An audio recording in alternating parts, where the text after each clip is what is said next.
Hello everyone. कल हमने exercise 3.4 start की थी और उसके अंदर हमने 15 क्वेश्चंस तो कर लिए थे। आज हम क्वेश्चन नंबर 16 पर आते हैं। 16 में अगेन हमको inverse of a matrix find करना है एलिमेंट्री रो ऑपरेशन से।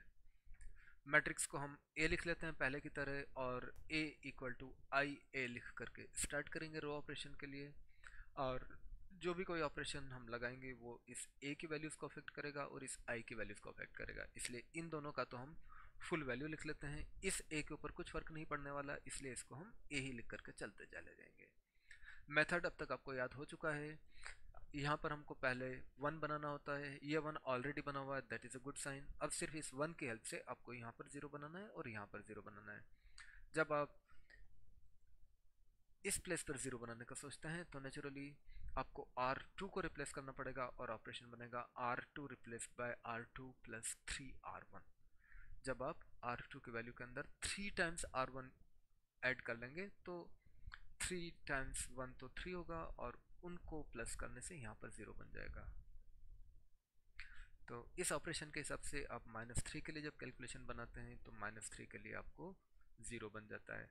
देन ऑपरेशन तो हमें पूरी रो पर लगाना होता है। अब इस ज़ीरो को लेकर के ज़ीरो की कैलकुलेशन करेंगे इस फार्मूला के अकॉर्डिंगली, तो ज़ीरो के प्लेस पर आपको आ जाएगा 9। देन आप -5 पिकअप करेंगे, -5 के लिए कैलकुलेशन करेंगे और -5 के लिए आपको मिल जाएगा -11। राइट साइड में चलते हैं। राइट साइड में भी आप वापस से देखेंगे, हम तो सिर्फ R2 को चेंज कर रहे थे, R1 वैसे ही लिख लेना है। और R2 में फर्स्ट प्लेस पर आपके पास ज़ीरो है, ज़ीरो के लिए आपका कैलकुलेशन बन जाता है दिस। तो ज़ीरो के लिए आपको जहाँ पर ज़ीरो था वहाँ पर मिल जाएगा 3। बाकी के टू प्लेसेस के लिए आपको कैलकुलेशन करने का ज़रूरत नहीं है, क्योंकि आप देख रहे हैं जो चेंज वाला फार्मूला है उसके अंदर चेंज तो R1 की वैल्यू से हो रहा है। अगर R1 में वहाँ पर ज़ीरोज़ हैं तो नेचुरली यहाँ पर कुछ चेंज नहीं होने वाला, 1 0 को आप उठा करके वैसे लिख सकते हैं, कैलकुलेशन करने का ज़रूरत नहीं है। ये R2 हमने जब पूरा लिख लिया तो फिर हम R3 का सोचते हैं। R3 के अंदर हमको इस प्लेस पर ज़ीरो बनाना है इस वन की हेल्प से, तो ऑपरेशन बन जाता है R3 replace by R3 minus 2R1। इस ऑपरेशन के अकॉर्डिंगली हम फर्स्ट प्लेस पर 2 के लिए ये वाला कैलकुलेशन लेते हैं और 2 के बजाय हमको मिल जाता है 0। सेकंड प्लेस पर आते हैं। सेकंड प्लेस पर हमारे पास में 5 के लिए विथ दिस कैलकुलेशन हमको मिल जाता है -1। नेक्स्ट इज 0, 0 के लिए आप ये वाला कैलकुलेशन परफॉर्म करेंगे, बनेगा 4। राइट साइड में आ जाएं। अगेन राइट साइड में यहाँ पर आपके पास में 0 है और इस 0 के लिए जो आपका कैलकुलेशन बनता है वो दे देता है 0 की बजाय -2। अगेन जो भी कुछ चेंज हो रहे हैं वो R1 की हेल्प से हो रहे हैं और R1 में ये दोनों प्लेसेस पर तो ज़ीरोज़ हैं, इसलिए ये दोनों कोई चेंज नहीं होने वाले हैं। सेम चीज़ उठा करके यहाँ पर रख लीजिए। इस तरह से हमारा ये वाला स्टेप कंप्लीट हो जाता है। यहाँ पर हमको 1 मिल चुका है, यहाँ पर 0 मिल चुका है, यहाँ पर 0 मिल चुका है। हम अगली स्टेप पर आते हैं और अगली स्टेप में ये प्लेस इंपॉर्टेंट है। यहाँ पर ये जो 9 है इसकी जगह हमें 1 बनाना है। इस 9 की जगह पर 1 बनाने के लिए हमको नेचुरली 9 से डिवाइड करना होगा, तो हम ऑपरेशन बनाते हैं row number 2 replace by 1/9 of row number 2। Row number 2 के हर एक एलिमेंट को यहाँ पर हम 1/9 से मल्टीप्लाई कर देते हैं। नेचुरली रो नंबर 1 सेम आ जाएगा, सिर्फ रो नंबर 2 में चेंज होगा। और रो नंबर 2 में क्या चेंज होगा, हर एक एलिमेंट को आप 1/9 से मल्टीप्लाई करते चलेंगे। 0 तो 0 ही रहेगा। उसके बाद में जहाँ पर आपके पास में 9 था, 9 से आपको बन जाएगा 1। और उसके बाद में जहाँ पर आपके पास में -11 था, -11 से आपको बन जाएगा -11/9। राइट साइड में भी जाएंगे तो 310 था, 310 को आप 1/9 से मल्टीप्लाई करेंगे तो 1/3 1/9 0 बन जाएंगे। इस ऑपरेशन से आपने यहाँ पर 1 बना लिया। अब अगला ऑपरेशन जो होगा उसके अंदर इस 1 की हेल्प से आपको ऊपर भी 0 बनाना है और नीचे भी आकर के 0 बनाना है। ऊपर 0 बनाने के लिए आप ऑपरेशन लेंगे R1 को चेंज करने वाला, that would be R1 replaced by R1 minus 3R2, R1 minus 3R2। और इस ऑपरेशन के अकॉर्डिंगली जब आप कैलकुलेशन करेंगे तो ये प्लेस जो 3 है, 3 के लिए आपका ये वाला कैलकुलेशन बनेगा और बजाय 3 के आपको मिल जाता है 0। नेक्स्ट प्लेस पर 3 के बाद में ही आपके पास में -2, -2 के लिए ये वाला कैलकुलेशन चलेगा और आपको मिल जाएगा 5/3। राइट साइड में आ जाएं, यहाँ पर 1 है, 1 के लिए आपको मिल जाएगा विद दिस कैलकुलेशन 0, यहाँ पर 0 आ जाता है। यहाँ पर है आपके पास में 0, 0 के लिए जब आप ये वाला कैलकुलेशन से कैलकुलेट करते हैं तो आपको मिल जाएगा -1/3। इस प्लेस पर आपको कैलकुलेट करने का ज़रूरत नहीं है, क्योंकि चेंज R2 की हेल्प से हो रहा है, और इसके साथ में देखें तो R2 में तो 0 था, तो ये 0 हमारा 0 ही रहेगा, विदाउट कैलकुलेशन हम लिख सकते हैं। तो इस तरह से हमने यहाँ पर 0 बना लिया है। अब हमारा नेक्स्ट गोल रहेगा इसके नीचे वाला 0 बनाना। इस 0 को बनाने के लिए हम 1 के साथ में इस -1 को ऑब्जर्व करके एक ऑपरेशन बनाते हैं। ये 1 है और नीचे जो -1 है, इस -1 का हमको 0 बनाना है। -1 को पिकअप करके नेचुरली रो नंबर 3 को हमको रिप्लेस करना पड़ेगा R3 प्लस R2 से। इस ऑपरेशन के अकॉर्डिंगली कैलकुलेशंस लेंगे तो -1 तो हमारा इस तरह से 0 बन जाएगा, जहाँ पर -1 था उस प्लेस पर आपको 0 मिल जाता है। -1 के बाद में जो नेक्स्ट प्लेस है दैट इज़ 4, और 4 के लिए आपको ये वाला ऑपरेशन लेना होगा, 25/9 बन जाएगा। नेचुरली इस चीज़ की मैंने बात नहीं किया, क्योंकि इसके लिए आपको कैलकुलेशन करने का ज़रूरत भी नहीं था। चेंजेस जो हैं वो R2 के हेल्प से हो रहे हैं, और इसके साथ में R2 पर 0 था, तो ये तो अनअफेक्टेड 0 ही रहेगा, सेम लिख लेना है। ये सारा करने के बाद में हम आ जाते हैं राइट साइड में। राइट साइड में -2 है यहाँ पर, और इस -2 के लिए इस ऑपरेशन के अकॉर्डिंगली आपको ये वाला कैलकुलेशन बन जाता है। -2 जहाँ पर था वहाँ पर अब की बार आपको बन जाएगा -5/3। -2 के बाद आप यहाँ से पिकअप करते हैं 0, और इस 0 के साथ जब आप कैलकुलेशन बनाएंगे तो ये सारा चीज़ बनता है। आपको आ जाएगा 1/9। ये 1 है, 1 को आप डायरेक्टली 1 लिख सकते हैं, क्योंकि इसके कॉरिस्पॉन्डिंग R2 में तो 0 था। अगर ये चीज़ आपको याद रहता है कि 0 से कुछ फ़र्क नहीं पड़ने वाला, R2 के कारण चेंज हो रहा है और R2 में 0 है तो कुछ फ़र्क नहीं पड़ेगा, आप इसको डायरेक्ट लिख सकते हैं। अगर आपके माइंड में नहीं आता तो फिर आप ऐसे कैलकुलेशन बना करके भी लिख सकते हैं। हमने 1 0 0 बना लिया, इस 1 के हेल्प से ये दोनों 0 बना लिए, ये भी हो चुका है। अब हमारा फोकस रहेगा थर्ड प्लेस पर। 25/9 जहाँ पर लिखा है यहाँ पर हमको 1 चाहिए, और 1 चाहिए तो 25/9 से डिवाइड करना है, मतलब ऑपरेशन बनेगा R3 रिप्लेस बाय 9/25 R3। 25/9 से डिवाइड करने का मतलब होता है 9/25 से मल्टीप्लाई करना। तो हम 9/25 से मल्टीप्लाई कर रहे हैं इधर, और इसको लेकर के जब हम चलेंगे तो नेचुरली सिर्फ R3 चेंज होने वाला है। R1 को आप उठा करके सेम लिख लीजिए, R2 को भी आप उठा करके सेम लिख लीजिए, दोनों साइड में लिख लीजिए। फिर आप आएंगे R3 के पास में, और R3 में जो भी एलिमेंट है उसको 9/25 से मल्टीप्लाई करना है बस। 0 0 कुछ फर्क नहीं पड़ने वाला, 0 0 आ जाएंगे। 25/9 को मल्टीप्लाई करेंगे तो 25/9 की बजाय आपको 1 आ जाएगा। उसके बाद में राइट साइड में जाएं, हर एक एलिमेंट को आपको 9/25 से मल्टीप्लाई करना होगा। ये जो -5/3 है, -5/3 को आप 9/25 से मल्टीप्लाई करेंगे, बन जाएगा -3/5। कैलकुलेशन प्लीज़ राइटिंग में कर लीजिए। मैंने आपको पहले भी बताया है, इस टाइप के क्वेश्चंस में जो मिस्टेक्स होती हैं वो कैलकुलेशन मिस्टेक ही होती हैं, कोई चांस मत लीजिएगा, राइटिंग में कैलकुलेशन कर लीजिएगा। जो -5/3 उसका था बन जाएगा -3/5। अगला एलिमेंट आप उठाएंगे 1/9। 1/9 के लिए भी आप कैलकुलेशन लिख लीजिएगा। 1/9 के प्लेस पर आपको मिलेगा 1/25। 1 के अंदर ऑफकोर्स आप 9/25 को ओरली मल्टीप्लाई कर सकते हैं, वो बन जाता है 9/25। इस तरह से आपने यहाँ पर 1 बना लिया। अब अगला गोल आपका है इस 1 की हेल्प से यहाँ पर 0 बनाना। इस 1 की हेल्प से R1 वाले एलिमेंट को 0 बनाने के लिए आप ऑपरेशन लेते हैं R1 replace by R1 -5/3 R3, और उसके अकॉर्डिंगली आप यहाँ पर कैलकुलेशन करेंगे। क्योंकि चेंज R3 के कारण हो रहा है और R3 में ये दोनों प्लेसेस पर जीरोज हैं, इसलिए ये दोनों एलिमेंट्स में कोई चेंज नहीं होता, सेम एलिमेंट आ जाते हैं। R3 के लिए आप 5/3 को उठाते हैं, 5/3 को उठा करके जब कैलकुलेशन करेंगे तो नेचुरली 5/3 0 बन जाएगा। यही सोच करके हमने ऑपरेशन को डिफाइन किया था। राइट साइड में आ जाते हैं। राइट साइड में यहाँ पर आपके पास में 0 है, 0 के लिए आप कैलकुलेशन करेंगे तो 0 आपको बन जाएगा आपकी बार 1। अगला एलिमेंट आप पिकअप करेंगे -1/3, और -1/3 के लिए इस फॉर्मूला के अकॉर्डिंगली कैलकुलेशन बनाएंगे। -1/3 will get replaced by this, finally -2/5। अच्छे से कैलकुलेशन करिएगा प्लीज़, बार बार आपको याद दिला रहा हूँ क्योंकि कैलकुलेशन मिस्टेक बहुत होती है इन क्वेश्चंस में। अब की बार यहाँ से आप ज़ीरो उठाएंगे, ज़ीरो उठा करके फिर आप कैलकुलेशन सारा बनाइएगा ज़रूर, -3/5 बनेगा, उसको यहाँ पर लिख दीजिएगा। इस तरह से आपने R1 को तो सेट कर लिया है। अब उसके बाद में आपको इस प्लेस पर ज़ीरो बनाना है, यानी आपका operation R2 replace by R2 plus 11/9 R3 होना चाहिए, इसका नेगेटिव लेकर के इससे मल्टीप्लाई करना होता है।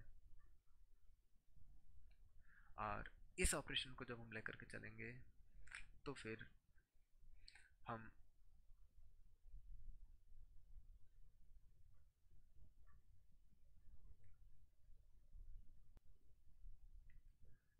लेफ्ट साइड में देखेंगे R2 चेंज हो रहा है R3 की हेल्प से। R3 में ये दोनों प्लेसेस पर तो जीरोज हैं, इसलिए ये दोनों प्लेस कोई चेंज नहीं होने वाले, और ये दोनों प्लेसेस को हम सेम लिख देते हैं। ये ऑपरेशन हमने इस तरह से डिज़ाइन किया है कि -11/9 की बजाय ज़ीरो बन जाए, तो नेचुरली जब आप ऐड करेंगे 11/9 को -11/9 में, ये वाला प्लेस पर आपको ज़ीरो आ जाएगा। तो इधर लेफ्ट में तो कुछ ज़्यादा कैलकुलेशन करने की हमको ज़रूरत नहीं पड़ती। राइट साइड में ऑफकोर्स हमको सारा कैलकुलेट करना पड़ेगा। ये 1/3 था, और 1/3 को इस फार्मूला के अकॉर्डिंगली जब आप कैलकुलेट करते हैं तो फाइनली अच्छे से कैलकुलेट करिएगा। यहाँ पर आपको बन जाएगा 2/5 विथ इन नेगेटिव साइन। तो जहाँ पर 1/3 था वहाँ पर आपको -2/5 लिखना होगा। अगला एलिमेंट हम उठाते हैं 1/9, और इस 1/9 के लिए भी हम कैलकुलेट करेंगे, तो 1/9 फाइनली हमारा बन जाएगा 4/25। इसके बाद में जो अगला एलिमेंट हम उठाते हैं यहाँ से 0 है, और इस 0 के लिए भी इसी फार्मूला के अकॉर्डिंगली जब हम कैलकुलेशन बनाएंगे तो 0 रिप्लेस्ड बाय ऑल दिस, 0 की बजाय आपको बनेगा 11/25। ऑफ कोर्स कैलकुलेशंस में थोड़ा टाइम लगेगा, बहुत कंसंट्रेशन के साथ करना पड़ेगा, तभी ये सारे नंबर आपको करेक्ट आने वाले हैं। और अब यहाँ पर आप एक अच्छी चीज़ देख रहे होंगे कि लेफ्ट साइड में हमको एक आइडेंटिटी मैट्रिक्स मिल चुका है। जब आपको लेफ्ट में एक आइडेंटिटी मैट्रिक्स मिल जाता है तो राइट में ये वाला मैट्रिक्स आपका ए इनवर्स बन जाता है, and now you get the answer A inverse will be all this. तो इस तरह से हम एलिमेंट्री रो ऑपरेशन वाले सारे क्वेश्चंस कर सकते हैं। प्लीज़ एलिमेंट्री रो ऑपरेशंस के लिए आप क्वेश्चन नंबर 17 भी कर लीजिएगा, एग्जाम्पल 25 भी कर लीजिएगा। एग्जाम्पल 24 इंपॉर्टेंट है, उसके लिए हिंट मैं आपको ये वाला एक्सरसाइज कंप्लीट होने के बाद में दूंगा। अब हम जा सकते हैं using elementary column operations to find the inverse of a matrix वाले पोर्शन के ऊपर। ओके, देन हमारा नेक्स्ट क्वेश्चन है नंबर 10 फ्रॉम पेज नंबर 97, और इसमें हम एलिमेंट्री कॉलम ऑपरेशंस का यूज़ करके inverse of the matrix find करने वाले हैं।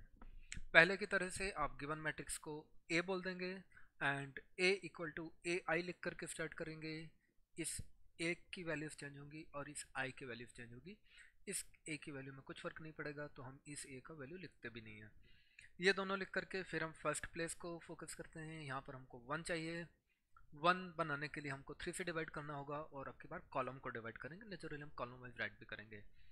C1 रिप्लेस्ड बाय 1/3 C1 हमारा ऑपरेशन है जो इसके ऊपर लगेगा, और ऐसा करने से ये 3 तो आपका 1 बन जाएगा, और -4 होगा, -4/3 बन जाएगा। पहले रो ऑपरेशन था तो हम रो वाइज एलिमेंट्स लिख रहे थे, अब कॉलम ऑपरेशन है तो हमारे लिए एलिमेंट्स को कॉलम वाइज लिखना कन्वीनियंट रहेगा, हम कॉलम वाइज लिखेंगे। सेकंड कॉलम वैसे ही आ जाता है। देन यहाँ पर भी फर्स्ट रो के अंदर 1 इज मल्टीप्लाइड बाय 1/3, 1/3 हो जाएगा। 0 को तो कुछ फर्क नहीं पड़ेगा, और सेकंड कॉलम में कुछ चेंज हम नहीं कर रहे हैं। ऐसा करने के बाद हमको ये मैट्रिक्स मिल जाता है। इस 1 की हेल्प से अब हमें यहाँ पर 0 बनाना है। यहाँ पर 0 बनाने के लिए हमारे पास ऑपरेशन बनेगा C2 replace by C2 plus C1। -1 में 1 को ऐड करें तो 0 बन जाएगा। यह ऑपरेशन हम लेते हैं ओनली C2 चेंज होने वाला है, यानी C1 के एलिमेंट्स को आप उठा करके वैसे ही लिख देंगे, एंड C2 में C1 के एलिमेंट्स को प्लस कर लेंगे। तो ये जो आपका -1 था, -1 विल बिकम 0, -1 की जगह आप 0 ले लेते हैं। -1 के बाद में आपके पास 2 था, 2 के अंदर आप C1 की वैल्यू को प्लस कर लेंगे। 2/3 बनेगा। देन कॉलम नंबर 1 सेम आ जाएंगे एंड कॉलम नंबर 2 के अंदर अगेन इस 0 के लिए आपको बनेगा 0 + 1/3 दैट इज 0 की बजाय 1/3 आएगा एंड इस 1 के लिए आपको मिलेगा 1 + 0 दैट इज 1 itself। जब आप यहाँ तक आ जाते हैं आपने एक 1 बना लिया है, एक 0 बना लिया है, अब इस प्लेस के ऊपर आपको 1 चाहिए और यहाँ पर 1 लाने के लिए आपको 2/3 से डिवाइड करना होगा। दैट मीन्स C2 को आप मल्टीप्लाई करेंगे 3/2 से। ऑपरेशन बनेगा C2 replaced by C2 C2 replaced by 3/2 times of C2। तो नेचुरली आप C1 के एलिमेंट्स को तो सेम लिख लेंगे और C2 के हर एक एलिमेंट को 3/2 से मल्टीप्लाई करेंगे। C1 सेम आ जाता है, C2 में आप 3/2 से मल्टीप्लाई करें तो ये 0 1 बन जाते हैं। यहाँ पर भी आपका C1 तो सेम आएगा और C2 के एलिमेंट्स को जब आप यहाँ पर 3/2 से मल्टीप्लाई करते हैं तो 1/2 बन जाता है आपका first element and second element जो कि 1 था उसको आप 3/2 से मल्टीप्लाई करेंगे तो सेकंड प्लेस पर आपको 3/2 मिल जाएगा। इस ऑपरेशन के बाद में आप देखेंगे कि आपने 1 बनाया था, 0 बनाया था, 1 बनाया, अब इस 1 की हेल्प से यहाँ पर आपको 0 बनाना है। 1 की हेल्प से यहाँ पर 0 बनाना है तो नेचुरली आपने C1 को चेंज करना है और ऑपरेशन बन जाएगा C1 replace by C1 + 4/3 C2। जब इस ऑपरेशन के साथ आप चलेंगे C1 replace by C1 + 4/3 C2 के साथ तो फर्स्ट प्लेस पर तो कोई चेंज नहीं होगा क्योंकि फर्स्ट के सामने आपको 0 है यहाँ पर, इसलिए 1 तो वैसे ही 1 हो जाएगा। -4/3 के अंदर +4/3 कर लेंगे 0 बन जाएगा और सेकंड कॉलम सेम लिख लेंगे, कुछ चेंज होने वाला नहीं है उसमें। यहाँ पर जो आपके पास में 1/3 है उसके लिए आप कैलकुलेशन बनाएंगे इस ऑपरेशन के हिसाब से तो 1/3 के प्लेस पर आपको 1 बन जाएगा एंड 0 के प्लेस के लिए जब आप कैलकुलेशन बनाएंगे 0 के प्लेस पर आपको 2 बन जाएगा। देयर आफ्टर C2 आता है, C2 में यहाँ पर हम कुछ चेंज नहीं कर रहे, C2 सेम रहेगा और इसके बाद क्योंकि लेफ्ट में आपको एक आइडेंटिटी मैट्रिक्स बन चुका है इसलिए राइट में ये जो मैट्रिक्स बना है वो आपका इन्वर्स हो जाता है। कॉलम ऑपरेशन बहुत सिंपल है जस्ट आप प्रोसीजर ध्यान रखिए, पहले यहाँ पर 1 बनाइए, फिर इस 1 के हेल्प से इसकी राइट में 0 बनाइए, फिर यहाँ पे 1 बनाइए, इसके हेल्प से यहाँ पर 0 बनाइए। सेम प्रोसीजर यानी कॉलम ऑपरेशन यूज़ करने का आप प्रैक्टिस करना है तो कॉलम ऑपरेशन से आप question number 3, 6, 8 and 12 from page number 97 आज करेंगे। सेम कॉलम ऑपरेशंस को और अच्छे समझने के लिए हम एक और क्वेश्चन ले लेते हैं, question number 14। Let A equals this matrix, then column operation के लिए A = AI से स्टार्ट करते हैं। जो भी कुछ ऑपरेशन होंगे वो A के ऊपर इफेक्ट करेंगे और I के ऊपर। फर्स्ट ऑफ ऑल तो हमको यहाँ पर 1 बनाना है इसलिए ऑपरेशन बनता है C1 replace by 1/2 C1। C1 के हर एक एलिमेंट को अपन 1/2 से मल्टीप्लाई करते हैं तो ये बन जाता है 1 2। C2 सेम रहेंगे, यहाँ पर भी 1/2 से मल्टीप्लाई करें तो 1/2 0 बन जाता है एंड 0 1 हम यहाँ पर आ चुके हैं। अगली स्टेप में ये जो हमने 1 बनाया इसकी हेल्प से हमको यहाँ पर 0 बनाना है और ये आपको समझ आ रहा होगा कि 1 की हेल्प से अगर यहाँ पर 0 बनाना है तो आपका ऑपरेशन होगा C2 replace by C2 - C1 और जैसे ही आप C2 replace by C2 - C1 करेंगे आपका C1 तो सेम रहेगा और C2 - C1 करेंगे तो ये जो 1 2 हैं वो बन जाएंगे 0 0। राइट साइड में भी हम for the sake of completeness operation लगा लेते हैं, C1 सेम रहेगा और C2 - C1 करेंगे तो ये बन जाएगा -1/2 एंड 1। अब ये चीज़ इंपॉर्टेंट है, मैंने जो आपको मेथड वाला स्लाइड बताया था उसके अंदर आपने देखा होगा कि अगर ये सारे ऑपरेशंस करते हुए एक सिंगल कॉलम में सारे जीरो आ जाएं तो वहाँ पर हमको रुक जाना चाहिए। सेकंड कॉलम में सारे एलिमेंट जीरो बन गए, बस आप यहाँ पर ख़त्म कर देंगे। Since each element of C2 in LHS is zero therefore A inverse does not exist. इसके पहले हम क्वेश्चन नंबर 12 भी कर चुके हैं, वो हमने रो ऑपरेशन से किया था और वहाँ पर भी इनवर्स एग्जिस्ट नहीं करता था। अगर आप इसको रो ऑपरेशन से करेंगे तो आपको सेम रो में 2 जीरोस बन जाएंगे, कॉलम ऑपरेशन से करेंगे तो सेम कॉलम में 2 जीरोस बन जाते हैं। इनवर्स डज नॉट एग्जिस्ट में ऐसा होगा और जब भी ये स्टेप आपको मिल जाता है तो इसको प्रॉपरली रिकॉग्नाइज कर लेना है। कॉलम ऑपरेशन की थोड़ी और प्रैक्टिस करने के लिए हम एक बड़ा क्वेश्चन करते हैं उसके ऊपर, ऑर्डर 3 वाला question number 16। A is this matrix, वापस से आप A = AI लेकर के चलेंगे। एक अच्छी चीज़ आपको दिख रही होगी कि यहाँ पर 1 तो है, अब इस 1 की हेल्प से आपको इधर 0 बनाना है और इधर 0 बनाना है। सेकंड प्लेस पे C2 में 0 बनाने के लिए आपको ऑपरेशन लेना पड़ेगा C2 replace by C2 minus 3 times C1, this many times of C1। और जब आप ये ऑपरेशन लेकर के कैलकुलेशन करते हैं तो नेचुरली आपका कॉलम नंबर 1 तो सेम रहने वाला है, कॉलम 2 में चेंज होगा। 3 के लिए आप कैलकुलेशन करेंगे तो 3 तो आपका 0 बनना ही है, 3 आपका 0 बन जाता है। उसके बाद में कॉलम नंबर 2 के अंदर नेक्स्ट एलिमेंट आपका 0 है। 0 के लिए इस फार्मूला के अकॉर्डिंगली आप कैलकुलेशन लेंगे तो 0 आपका बन जाएगा 9। उसके बाद में 5 के लिए आप उठा करके 5 को कैलकुलेट करेंगे तो 5 आपका बन जाता है -1। अब C2 का यही वाला ऑपरेशन हम राइट साइड में भी देख लेते हैं। C1 तो हम सेम लिख लेते हैं, और C2 के अंदर आप देखेंगे C2 चेंज हो रहा है with the help of C1। C2 के अंदर जो आपका फर्स्ट एलिमेंट है यहाँ पर 0, 0 चेंज होगा 1 के हेल्प से। 0 विल गेट रिप्लेस्ड बाय -3, जहाँ 0 था वहाँ पर आप -3 ले लेते हैं। ये 1 एंड 0 इनको कोई चेंज नहीं होगा क्योंकि C1 की हेल्प से हम चेंज ले रहे हैं, और C1 में इनके पास वाले एलिमेंट्स जीरोज हैं, इसलिए कैलकुलेशन करने का भी ज़रूरत नहीं है। आप ये वाला 1 0 को डायरेक्ट लिख सकते हैं। इस तरह से हमने C2 के ऊपर ये जो ऑपरेशन था उसको लेफ्ट वाले मैट्रिक्स पर भी ले लिया, राइट वाले पर भी ले लिया। अभी C3 हमारा खाली रहता था। अब हम C3 के लिए कैलकुलेशन करते हैं। यहाँ से हम देखें 1 की हेल्प से ये -2 वाले को 0 बनाना है, यानी C3 replace by C3 plus 2C2। जब हम C3 प्लस 2C2 करते हैं तो ये -2 के लिए जो हमारा कैलकुलेशन होता है नेचुरली -2 की बजाय तो आपको 0 बन जाता है। -2 के बाद आप उठाएंगे -5, और इस फार्मूला के अकॉर्डिंगली आप -5 का कैलकुलेशन लेते हैं तो -5 आपका बनता है -11। फिर आप -5 के नीचे जाएंगे, 0 उठाएंगे यहाँ से, और 0 के ऊपर इस फार्मूला के अकॉर्डिंगली जब आप कैलकुलेट करते हैं तो 0 आपका बन जाता है 4। इसके बाद में आप राइट साइड में आ जाएं। राइट साइड में आएंगे तो यहाँ से सबसे पहले आप देखेंगे कि सेकंड मैट्रिक्स में फर्स्ट प्लेस पर हमारे पास में 0 है, और ये 0 जो है ऑफकोर्स 1 की हेल्प से चेंज होने वाला है।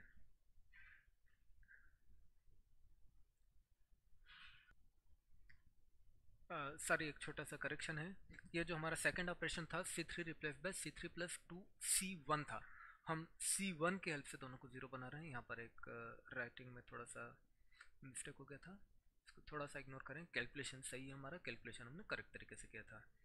तो जब हमने लेफ्ट वाला मैट्रिक्स को पूरा कर लिया तो अब हम राइट वाले मैट्रिक्स में जाएंगे। राइट वाला मैट्रिक्स में यहाँ पर मेरे पास 0 है, ये 0 ऑफ कोर्स इस 1 की हेल्प से चेंज हो जाएगा, और इस फार्मूला के अकॉर्डिंगली वैल्यू बनेगा C3 replace by C3 plus 2 times of C1। इस तरह से जो आपका 0 था उसके बजाय 2 आएगा। फिर आप देखेंगे कि चेंज तो C1 के कारण हो रहा है, और यहाँ पर C1 में दोनों प्लेसेस पर जीरोज हैं, इसलिए इन दोनों में कोई चेंज नहीं होगा, ये दोनों फिर आपको सेम आ जाएंगे। तो प्लीज़ कैलकुलेशन का, चीज़ों को लिखने का बहुत ध्यान रखिए, और यहाँ पर गलती होने की बहुत संभावना है, जैसे कि एक छोटी सी गलती मैंने भी कर दी थी। आप लोग भी बहुत केयरफुली लिखिए ताकि इस तरह की गलती ना हो। इसके बाद में जब हम आगे बढ़ेंगे तो देखेंगे कि 1 0 0 तो सेट हो गया। अब आपको नेक्स्ट प्लेस पर 1 सेट करना है। यहाँ 9 की जगह पर आपको 1 लेना है। 9 की जगह पर 1 बनाने के लिए आपका ऑपरेशन बनेगा C2 replace by 1 bye 9 C2, यानी आपका C1 तो आप उठा करके बिल्कुल सेम लिख लेंगे। C2 के अंदर 1 बाय 9 से मल्टीप्लाई करेंगे तो 0 तो 0 रहेगा, 9 की बजाय आपको बन जाएगा 1, और -1 की बजाय बन जाएगा -1 बाय 9। अगेन C3 की सारी चीज़ें सेम रहेगी। राइट साइड में आ जाते हैं, C1 सेम रहेगा, और C2 के हर एक एलिमेंट को 1 बाय 9 से मल्टीप्लाई करेंगे। -3 को आप 1 बाय 9 से मल्टीप्लाई करेंगे तो -1 बाय 3 बन जाएगा। 1 को आप 1 बाय 9 से मल्टीप्लाई करेंगे तो 1 बाय 9 बन जाएगा, और 0 को 1 बाय 9 से मल्टीप्लाई करेंगे तो 0 बन जाएगा। अगेन ओनली C2 चेंज हो रहा था तो C3 आप सेम कॉपी डाउन कर लेंगे। इस तरह से यहाँ पर आपको बना है 1। इस 1 की हेल्प से अब वापस से आपको 0 सेट करना है, इसके लेफ्ट में भी राइट में भी। रिमेंबर हम कॉलम ऑपरेशन यूज़ कर रहे हैं, इसलिए वैल्यूज़ को रो वाइज सेट करेंगे। फर्स्ट रो हमारा सेट हो गया है, सेकंड रो में हमको 1 मिल चुका है। अब 1 की लेफ्ट में 0 चाहिए, राइट में 0 चाहिए। 1 की लेफ्ट में 0 लाने के लिए नेचुरली आप C1 को चेंज करेंगे और +3 करना होगा। C1 replace by C1 plus 3C2, ये वाला ऑपरेशन लेकर के चलेंगे। C1 चेंज होगा, लेकिन C1 को हम चेंज कर रहे हैं C2 की हेल्प से। फर्स्ट प्लेस पर C2 में 0 है, इसलिए ये वाला 1 चेंज नहीं होने वाला, 1 वैसे का वैसे ही 1 रहेगा। 1 के नीचे हमारे पास में था -3 और -3 के ऊपर आप ये वाला कैलकुलेशन ले लेते हैं इस ऑपरेशन वाला, तो -3 आपका बन जाएगा 0। उसके बाद नेक्स्ट एलिमेंट है 2, 2 के ऊपर जब आप ये वाला कैलकुलेशन लेंगे तो 2 को आपको बन जाएगा 5/3।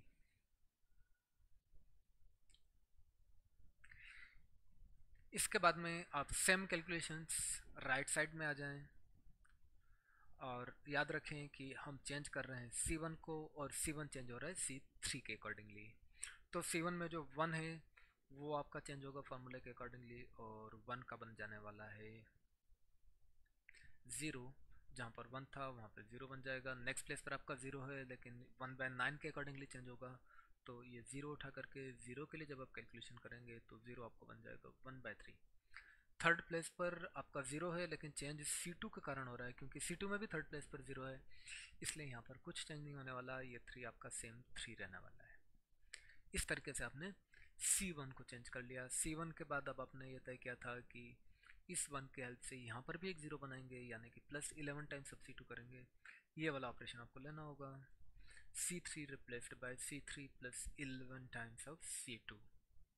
जब ये ऑपरेशन लेकर के आप चलेंगे C3 चेंज करने के लिए जाएंगे, पहला एलिमेंट C3 का है आपका 0, और क्योंकि C2 की हेल्प से चेंज हो रहा है C2 में भी उसके पास 0 है, इस 0 को कोई चेंज नहीं होने वाला, ये सेम रहेगा। नेक्स्ट एलिमेंट है -11, -11 ऑफ कोर्स इसके हिसाब से चेंज होगा और आप कैलकुलेट करते हैं तो -11 की जगह आपको मिल जाएगा 0।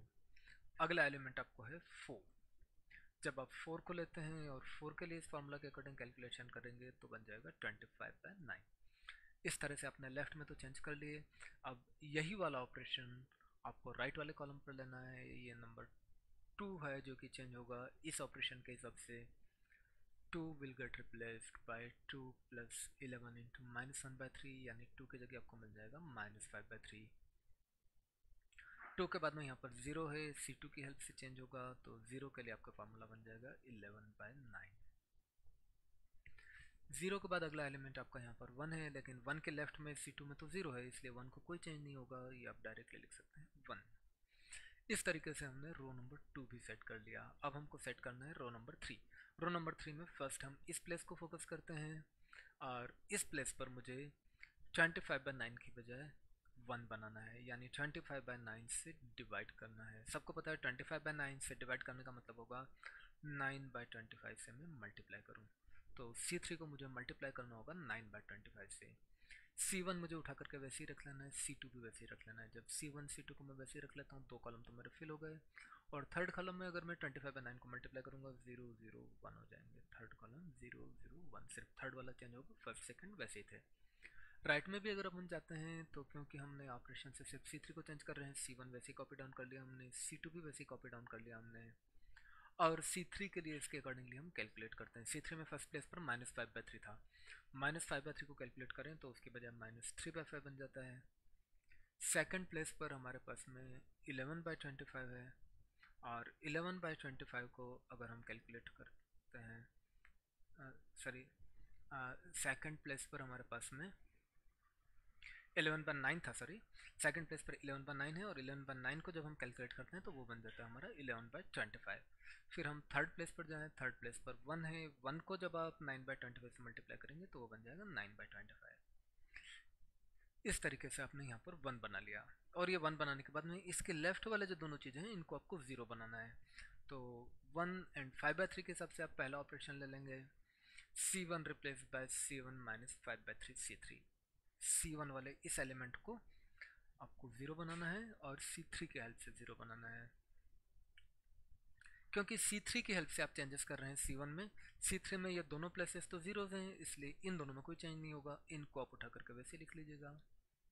थर्ड प्लेस पर जो 5/3 है वहाँ पर चेंज होगा, इस फार्मूला के अकॉर्डिंगली आप चेंज करेंगे तो 5/3 रिप्लेस बाय फाइनली 0। जो 5/3 था यहाँ पर, वहाँ पर आपको बन जाने वाला है 0। यही वाले सारे ऑपरेशंस आप राइट वाले मैट्रिक्स के अंदर भी लेने वाले हैं। चेंज हो रहा है C1 में और वो चेंज हो रहा है C3 के अकॉर्डिंगली। यहाँ C3 में सारे एलिमेंट्स लिखे हुए हैं, यानी हर एक एलिमेंट ऑफ C1 में चेंज होगा ही सही।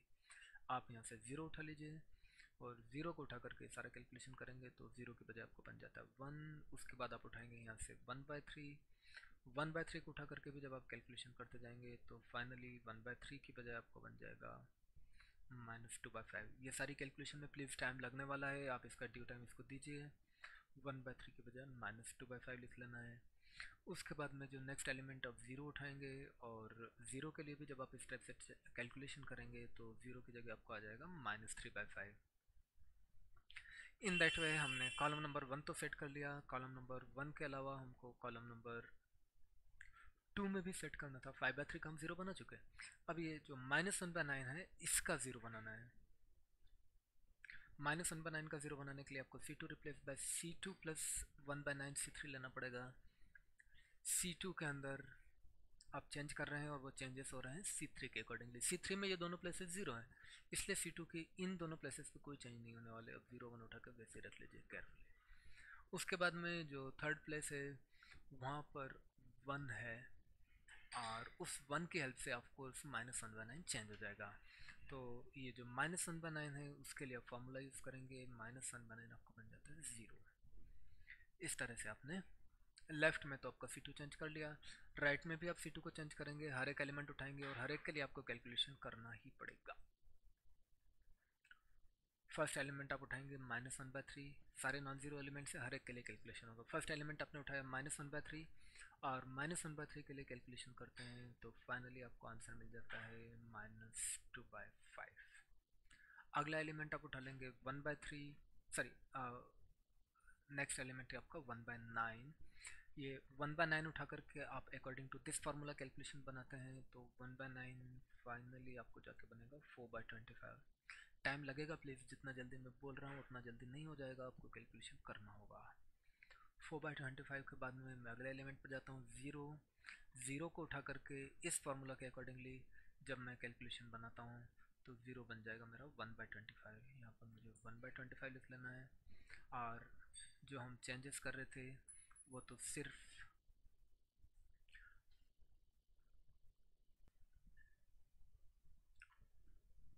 C1 पर थे इसके अकॉर्डिंगली, और C2 पर थे इसके अकॉर्डिंगली। C3 हमारा सेम रहेगा, सेम C3 को हम उठा लेते हैं, और जो C3 यहाँ पर था सेम C3 हम यहाँ रख लेते हैं, जो C3 यहाँ पर था सेम C3 हम यहाँ पर रख लेते हैं। और ये सारा प्रोसीजर करने के बाद में नेचुरली ये टाइम कंज्यूमिंग है, काफ़ी टाइम लगा हमको, लेकिन लेफ़्ट में अच्छा ये हुआ कि एक आइडेंटिटी मैट्रिक्स मिल चुका है। जैसे ही मुझे लेफ्ट में आइडेंटिटी मैट्रिक्स मिलता है, राइट वाला ये मैट्रिक्स मेरा ए इनवर्स बन जाता है। तो ये सारा करने के बाद में मुझे आंसर मिल जाता है A inverse is the matrix which has come here. तो आंसर तो मिला, लेकिन प्लीज़ ध्यान रखिए ये सारा कैलकुलेशन बड़े पेशेंस के साथ करना है, टाइम लगेगा। अब इसके बाद में आप question number 15 and 17 from page number 97 इसी टाइप से प्लीज़ कर लीजिए। क्वेश्चन 24 मैं आपको लास्ट में बताऊंगा जब हमारा ये वाला एक्सरसाइज ख़त्म हो जाता है। इसके बाद में हमारा नेक्स्ट क्वेश्चन है क्वेश्चन नंबर 18। एक मल्टीपल चॉइस क्वेश्चन है। Matrices A and B will be inverse of each other only if A and B दोनों एक दूसरे के इनवर्स कब होंगे। ये हमने प्रॉपर्टीज़ देखी थी इनवर्स ऑफ मैट्रिक्स की, उसके अंदर लिखा हुआ था। आप प्रॉपर्टीज़ अच्छे से लर्न कर लीजिएगा, आपको सीधे मालूम पड़ जाएगा कि this is the property A B equal to B A equal to I. Actually ये डेफिनेशन भी है, और उस डेफिनेशन के हिसाब से ए एंड बी दोनों एक दूसरे के इनवर्स होते हैं। Definition of inverse of matrix के अकॉर्डिंगली हो जाता है। इस तरह से हमारा एक्सरसाइज 3.4 कंप्लीट हो जाता है। इसके अंदर अभी एक क्वेश्चन और बचा है हमारे पास में, एग्जाम्पल 24, उसको हम नेक्स्ट लेक्चर में करेंगे। और तब तक अगर आपको इसके अंदर किसी भी प्लेस पर कहीं पर भी कोई प्रॉब्लम आ रही है तो without an hesitation please ask me. अगर ज़रूरी हुआ तो कोई और दूसरा क्वेश्चन एक्स्ट्रा क्वेश्चन लेकर के भी अगर आपका कोई डाउट है तो उसको क्लियर किया जाएगा। Please take it very sincerely. Thank you.